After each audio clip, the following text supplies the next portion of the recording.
Assalamualaikum dan selamat sejahtera. Belajar sikit tapi dapat. Hari ini Cikgu Alis ingin meneruskan modul 6 tingkatan 5 pengurusan landscape. Objektif pembelajaran kita pada hari ini adalah 1. Menyertakan alatan landscape kejul, 2. Menerangkan tujuan landscape kejul, dan 3. Menjawab soalan kuis Google Form yang akan disediakan oleh Cikgu Alis lah. So, kita masuk objektif yang pertama. Alatan menyenggara landscape kejul. So, alatan pertama adalah pam air tekanan tinggi. Okey, pam air tekanan tinggi ni kita gunakan untuk membersihkan kotoran seperti yang berada di kolam, longkang, parit. Ni dia punya kotoran tu mungkin degil sikit kan dan basah. So kita boleh tembak dengan pam air ni dengan tekanan yang lebih tinggi. So senang dibersihkan lah.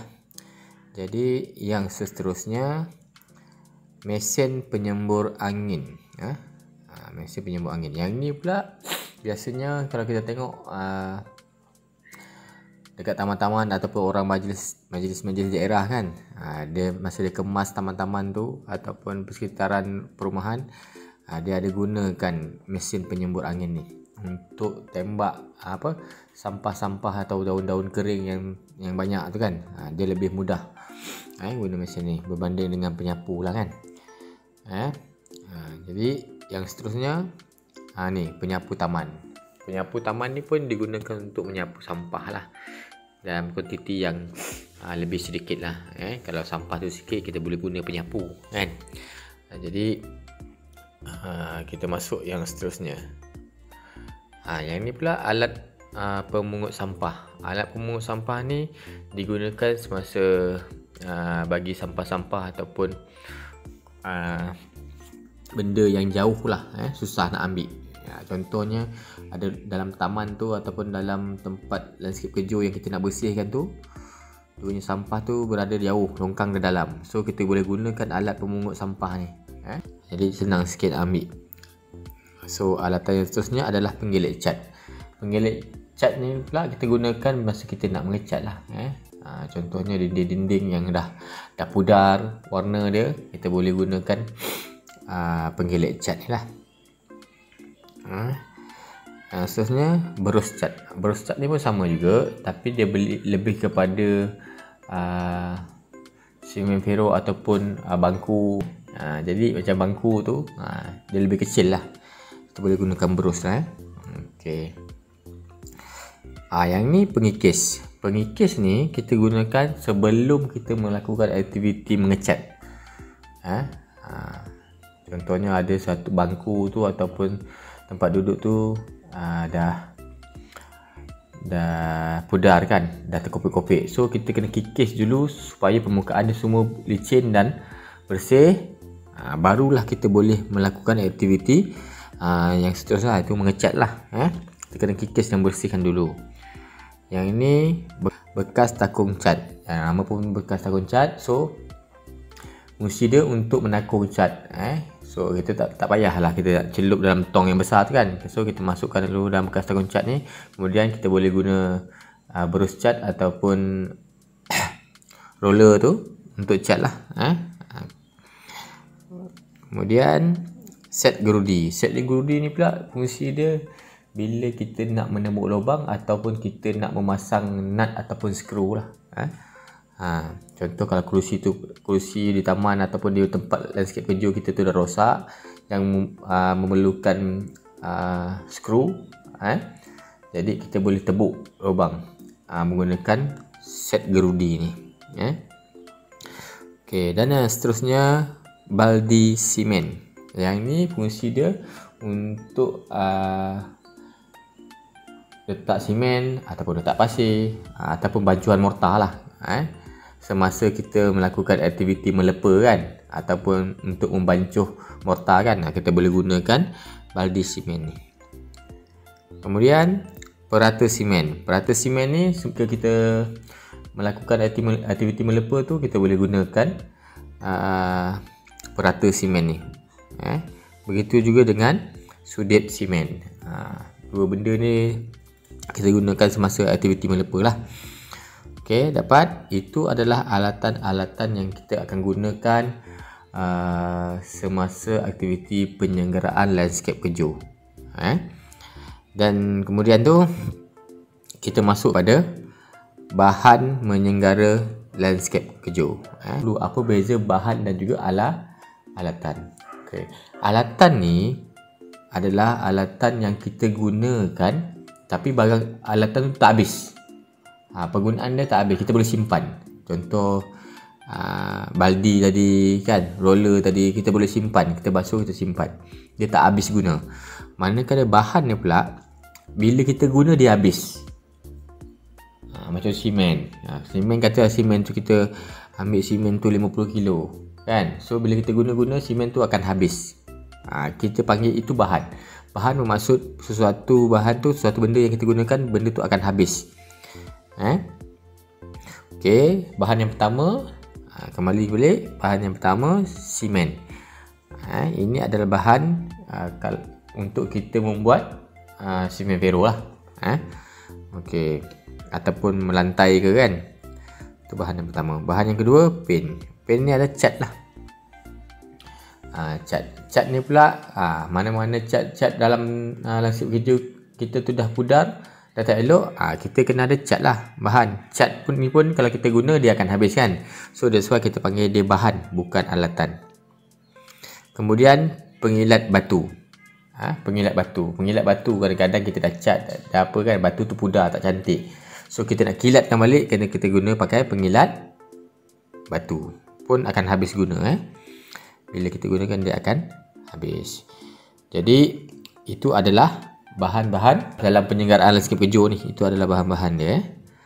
Jadi saya rasa untuk aktiviti tu semua jelas. Semua jelas. Harapnya semua boleh faham. Jadi saya akan bagi lagi pengukuhan untuk tu dalam Google Form nantilah. Anak-anak ataupun murid-murid boleh jawab lah menggunakan Google Form tu. Sebelum menjawab tu catat dulu lah. Catat dulu, ingat dulu apa bahan-bahan. Cuba kenang-kenangkan pengalaman kalau ada tolong mak ayah tu kan, tolong kawan-kawan ke buat kerja-kerja ni. So buat dulu, baca dulu, ingat dulu, baru nanti boleh jawab soalan dalam Google Form. So lepas ni kita akan pergi pula kepada tujuan. Baik, kita masuk kepada objektif yang kedua, iaitu tujuan menyenggara landscape kerja. Apa tujuan kita nak buat menyenggara landscape kerja ni? So tujuan kita yang pertama adalah memastikan elemen landscape kerja selamat dan boleh digunakan. Maksudnya kita ambil satu taman lah. Dalam taman tu, kalau kita berhati betul-betul, taman tu kalau kita tinggalkan, budak-budak tak main, taman tu akan jadi buruk kan. Sebab dia kena panas, kena hujan kan. So tujuan kita untuk selenggara, untuk kemaskan balik, untuk cantikkan balik, kembalikan nilai estetika dia, kita kena memastikan elemen. Tujuan dia adalah untuk memastikan elemen landscape kerja selamat dan boleh digunakan. Supaya bila anak-anak yang pergi bermain kat taman tu boleh guna apa saja elemen yang ada dalam taman tu. Buaian tu boleh digunakan. Selamat. Bangku, gelongsor kan, semua selamat digunakan. So untuk memastikan dia selamat digunakan, kita kena melakukan aktiviti penyelenggaraan. Dapat? Okey, yang kedua, memanjangkan jangka hayat dan ketahanan elemen landscape kerja secara maksima sejajar dengan kos perbelanjaan. Jadi bila kita dah buat satu pembangunan ataupun taman, sesuatu laman tu menjadi dipenuhi dengan landscape kerja ni, kita kena pastikan dia bertahan dengan lama. Kita harus selalu melakukan penyelenggaraan ataupun maintenance lah kan, penyelenggaraan supaya segala alatan yang berada dalam landscape kejur tu kita dapat gunakan dengan dalam tempoh yang lama lah. So yang ketiga, mencegah kerosakan berterusan. Ini senang je. Kalau lelaki tu boleh faham lah. Kalau motor ke kereta kan, kita guna je, kita tak servis dia, rosak tak motor tu? Dia akan rosak. So untuk pastikan dia tak rosak, kita kena apa? Kita kena servis. Sama juga dalam landscape kejur ni. Untuk memastikan dia sentiasa elok dan tidak rosak, kita kena lakukan penyenggaraan.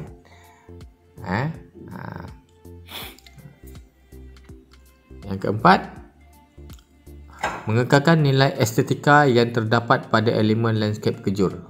Nilai estetika maksudnya orang tak adalah nilai benda tu dah buruk, dah tak cantik, dah tak menarik. Bila kita sentiasa melakukan penyenggaraan. Contohnya kalau kita pergi zoo kan, ataupun taman rama-rama ke, zoo ke kan, taman tema ke. Kalau tempat-tempat macam ni dia tak lakukan aktiviti penyenggaraan, apa jadi? Orang pun takkan datang untuk melancong, betul? Untuk melancong ke tempat tu. Sebab apa?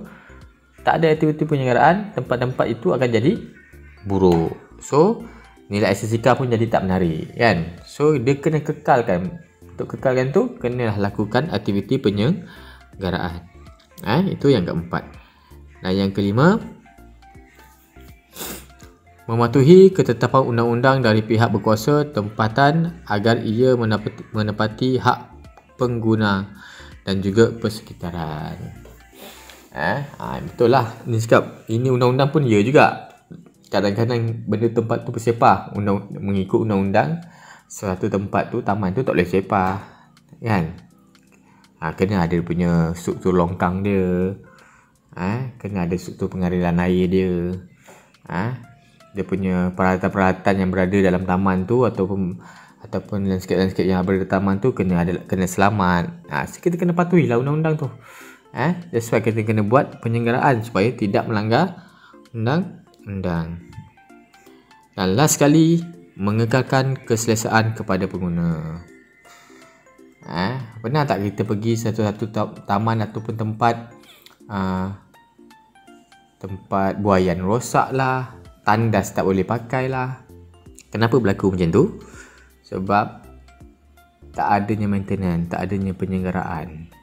Jadi sebab itu kena ada penyenggaraan supaya taman-taman ni ataupun landscape kejur ni sentiasa diselenggara, sentiasa diupdate, sentiasa dikemas ini, sentiasa di maintenance. So membolehkan pengguna sentiasa selesa. So semuanya tujuan ada berapa? Ada 6. Ada 6 tujuan. So Cikgu Ali harap anak-anak murid dapat dengar dengan baik apa yang saya terangkan ni dan membuat catatan terlebih dahulu. Kemudian bolehlah menjawab Google Form yang soalan kuis yang saya sediakan di bawah link YouTube ni.